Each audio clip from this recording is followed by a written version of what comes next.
പ്രിയപ്പെട്ട സുഹൃത്തുക്കളെ, നബിയെ സ്നേഹിക്കുന്ന നബിദിനം വരുമ്പോൾ കളിക്കുന്ന ദഫ്കളി, ഇതല്ല ഒറിജിനൽ ദഫ്കളി. ഞാനും ഇങ്ങനെയുള്ള കളികളിൽ ഒരു കാലത്ത് കളിക്കാൻ ഇടയായിട്ടുണ്ട്. അന്നൊന്നും പറഞ്ഞു തരാൻ ആരുമില്ലായിരുന്നു. ഇത്തരത്തിലുള്ള ഡപ്പാങ്കൂത്ത് കളി നിരന്തരം കണ്ടുകൊണ്ടുവരികയാണ് നമ്മുടെ പ്രിയപ്പെട്ട വരുന്ന തലമുറയുടെ സുഹൃത്തുക്കളായാലും ഇതിന്റെ ഗൗരവത്തോടു കൂടിയുള്ള കാര്യങ്ങളെ നിങ്ങൾക്ക് മനസ്സിലാക്കാൻ കഴിയാത്തത് കൊണ്ടാണ്. ഇതൊന്നുമല്ല ദഫ്കളി. അള്ളാന്റെ റസൂലിനെ കളിയാക്കുന്ന വിധമാണ് നിങ്ങൾ ഇത് കളിച്ചുകൊണ്ടിരിക്കുന്നത്. കുറച്ചെങ്കിലും അള്ളാന്റെ റസൂലിനെ ഇഷ്ടമുണ്ടെങ്കിൽ ഇത്തരത്തിലുള്ള ദഫ് കളികളെ പ്രോത്സാഹിപ്പിക്കരുത്. തിരിച്ചറിയാൻ സാധിക്കട്ടെ.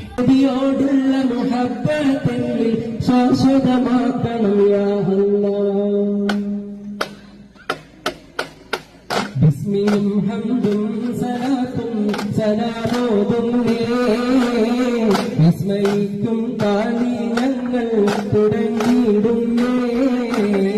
അസ്തമിക്കും ശംസിനെയും മടങ്ങാച്ചൊന്നേ. മുസ്തഫ നബി തങ്ങളിൽ സ്ഥലം ഇതാ പാടുന്നേ.